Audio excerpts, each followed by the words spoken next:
Okay, सो आप body building करते हो, आप health related, fitness related content creators को फॉलो करते हो एंड आप देखते हो कि वो कोई पर्टिकुलर सप्लीमेंट यूज़ कर रहा है या सप्लीमेंट्स बोल लो, और उन्हें देखकर आप भी वो सब सप्लीमेंट्स लेना स्टार्ट कर देते हैं या सप्लीमेंट्स टैग लेते हैं जो वो प्रमोट करते हैं। पर आपको क्या सच में उसकी ज़रूरत है? तो उसका आंसर है नहीं, बिल्कुल भी नहीं।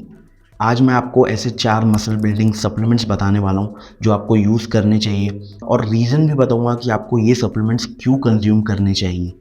तो देखा जाए तो मार्केट में लिटरली हर एक चीज़ के ऊपर आपको सप्लीमेंट मिल जाएगा, हर एक मैक्रो और माइक्रो न्यूट्रिएंट पर। लिटरली का मतलब सच में लिटरली हर एक चीज़ पर आपको सप्लीमेंट्स मिल जाएंगे।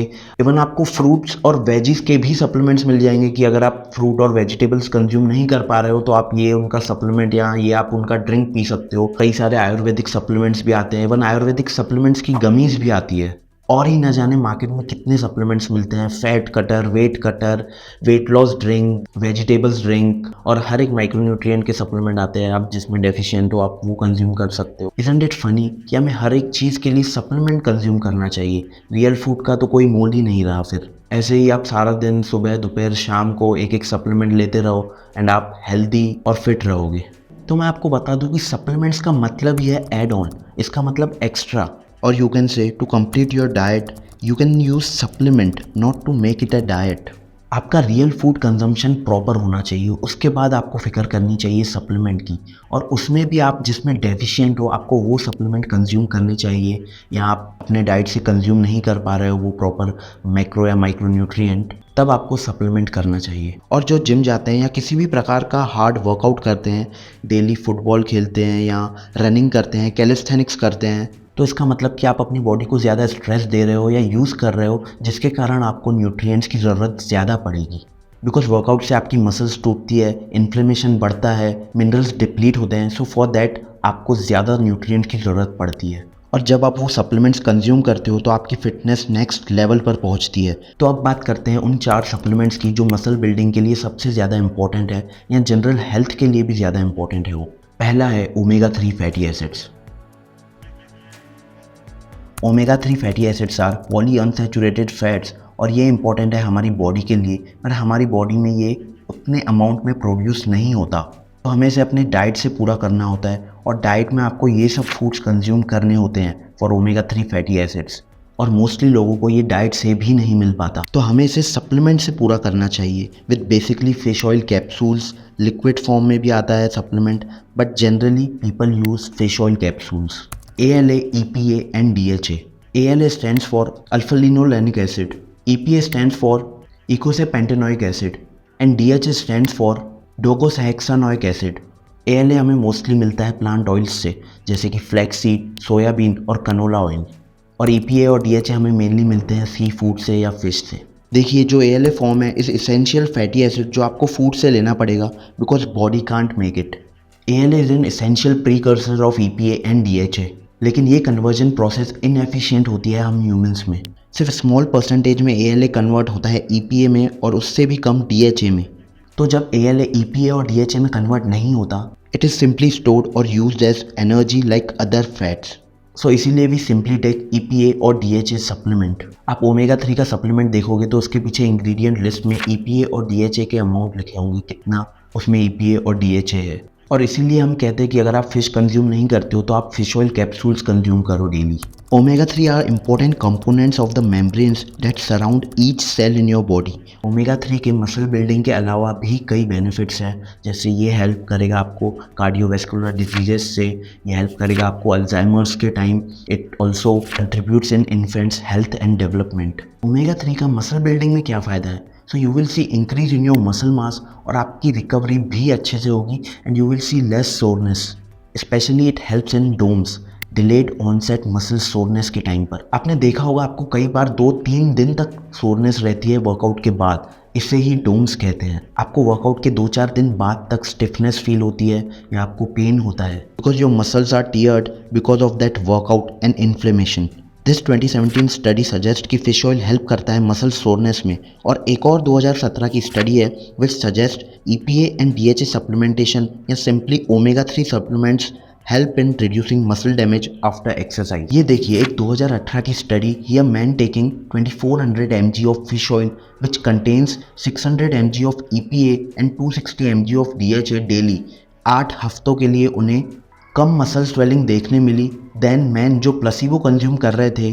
और बात करें इसके साइड इफ़ेक्ट्स की, तो इसके साइड इफ़ेक्ट्स कुछ खास नहीं है। यू मे फील ब्लोटेड, या आपको बर्प्स आएंगे, या आपको अनप्लीजेंट टेस्ट लगेगा इसका, बस। टॉकिंग अबाउट इसके डोसेज की, तो कोई फिक्स अमाउंट नहीं है इसके डोसेज का। आप 1000 से 1500 mg कंज्यूम कर सकते हैं, और अगर आप जिम जा रहे हो तो आप 2000 mg भी कंज्यूम कर सकते हैं। इसके 3 टाइप आते हैं, fish oil, krill oil and algae oil. The popular is fish oil, जो लगभग लोग कंज्यूम करते हैं। ये तीनों सी फूड ही हैं। फिश तो आपको पता ही है, और क्रिल होता है ये, and algae is a kind of a plant जो आपको सी में मिलेगा। After sea creatures consume it, तो उनमें भी ओमेगा 3 आ जाता है। तीनों सी में ही पाए जाते हैं, फिश, क्रिल एंड एल्गी। और आप जब भी ओमेगा 3 सप्लीमेंट कंज्यूम करो, आपको इंग्रेडिएंट लिस्ट में चेक करना है EPA और DHA कंटेंट, वो अच्छा होना चाहिए। कई कंपनीज आपको फिश ऑयल के नाम पर बाकी चीज़ें डाल के दे देती है, वाइटामिन वगैरह। Check your EPA and DHA content. Together it should be more than 600 to 800 mg per tablet, and आपकी पर सर्विंग होनी चाहिए शुड बी एटलीस्ट 1 ग्राम। अगला सप्लीमेंट है क्रिएटिन। क्रिएटिन शुरू से ही एक हाइप और मिस्टीरियस सप्लीमेंट रहा है।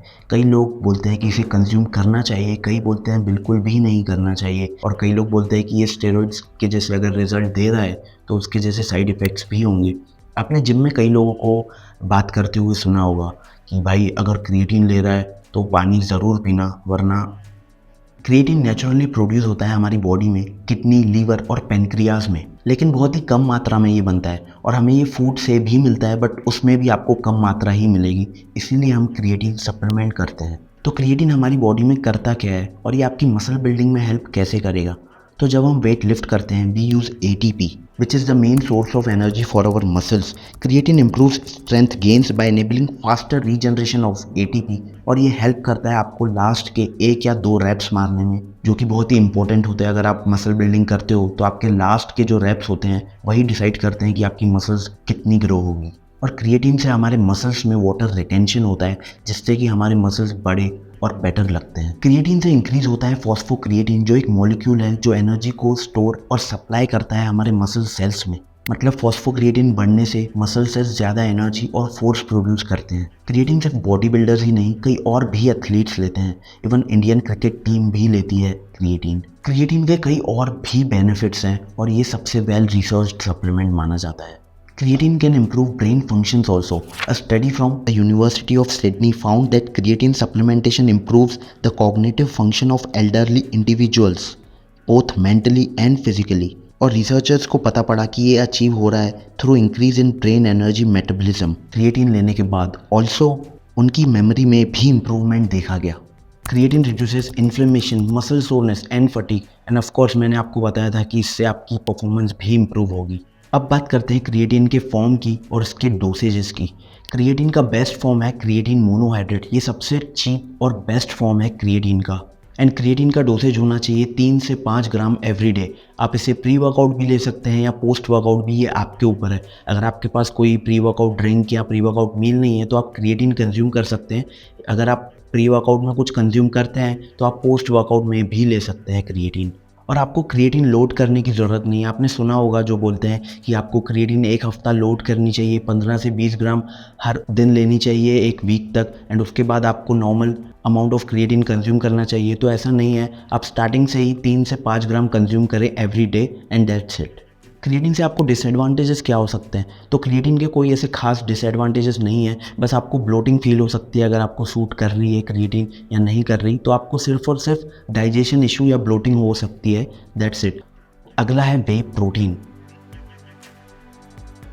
आप नाम से ही समझ गए होंगे, जिसमें प्रोटीन है तो आपको उससे प्रोटीन मिलेगा, और प्रोटीन हमारी मसल बिल्डिंग के लिए बहुत ज़्यादा इंपॉर्टेंट है। जब हम वर्कआउट करते हैं तब हम अपनी मसल्स को तोड़ते हैं, और जब वो मसल्स टूटने के बाद रिपेयर या रिप्लेनिश होती है तब आपकी मसल्स ग्रो होती है, और ये रिपेयर होती है प्रोटीन कंजम्पशन से। जब आप प्रोटीन कंज्यूम करेंगे तो आपकी मसल्स रिपेयर होगी और ग्रो होगी, और मसल मास आपका बढ़ेगा। प्रोटीन एक मैक्रोन्यूट्रिएंट है कार्बोहाइड्रेट्स और फैट्स के अलावा, और हमारी इंडियन डाइट में कार्बोहाइड्रेट्स तो भर भर के है, आप सबको पता है हमारी हर एक डिश कार्बोहाइड्रेट्स ही होती है, और फैट्स भी है जो हम डेयरी प्रोडक्ट्स कंज्यूम करते हैं, घी, बटर या मिल्क। एंड बात रही प्रोटीन की, तो प्रोटीन बहुत ही कम मात्रा में हमें अपनी डाइट से मिलता है, तो इसीलिए हम प्रोटीन सप्लीमेंट से कंज्यूम करते हैं और उसे पूरा करते हैं। एंड वे एक हाई क्वालिटी प्रोटीन सोर्स है। जब हम चीज़ निकालते हैं मिल्क से, तो जो लिक्विड बच जाता है उससे बनता है whey protein, and it is a complete protein. Complete protein मतलब इसमें सब एसेंशियल अमीनो एसिड्स हैं। अमीनो एसिड्स मॉलिक्यूल होते हैं जिससे फॉर्म होता है प्रोटीन। अब बात करते हैं वे प्रोटीन के फॉर्म की और उसके डोसेजेस की। वे प्रोटीन के 3 फॉर्म होते हैं, कॉन्सेंट्रेट, आइसोलेट और हाइड्रोलाइज। कॉन्सेंट्रेट जो होता है वो सबसे चीप और बेसिक वे का फॉर्म होता है जो सबको कंज्यूम करना चाहिए, और उसके बाद आता है आइसोलेट जो कि होता है और ज़्यादा उससे प्योर फॉर्म, जिसमें कि आपको कार्ब्स और बाकी मैक्रोन्यूट्रिएंट या माइक्रोन्यूट्रिएंट कम मिलेंगे। और थर्ड है हाइड्रोलाइज जो कि पूरा फिल्टर्ड रहता है, जिसमें सिर्फ और सिर्फ प्रोटीन रहता है। तो आपको हाइड्रोलाइज लेने की तो ज़रूरत नहीं है मेरे हिसाब से। आप कॉन्सेंट्रेट वे प्रोटीन ले सकते हैं, या आपका बजट थोड़ा ज़्यादा है तो आप आइसोलेट वे प्रोटीन कंज्यूम कर सकते हैं, बट मेरे हिसाब से कॉन्सेंट्रेट इज़ द बेस्ट। और इसके डोसेज की बात रही तो it is about your diet, कि आप अपने डाइट से कितना प्रोटीन कंज्यूम कर रहे हो, और आपका प्रोटीन का कंजम्पशन होना चाहिए 2 ग्राम पर KG of your body weight के हिसाब से। तो उस हिसाब से आप कैलकुलेट कर लीजिए आपको डेली का कितना प्रोटीन लगेगा और आप कितना कंज्यूम कर रहे हो अपने डाइट से, और जो बचेगा वो आप सप्लीमेंट से कंप्लीट कर सकते हो। वे प्रोटीन आपको किसी वेल नोन कंपनी का कंज्यूम करना चाहिए, बिकॉज आजकल अमीनो स्पाइकिंग बहुत होती है, जिससे कि उनका प्रोटीन का कंटेंट कुछ दिखाता है और उसमें कंटेंट होता कुछ और है। तो आप यूट्यूब पर रिव्यूज़ देख सकते हैं, या आप ट्राई कर सकते हैं कुछ कंपनीज़ के, वेल नोन कंपनीज़ के प्रोटीन, आपको जो सूट हो आप वो कंज्यूम कर सकते हैं। Fourth supplement is ZMA,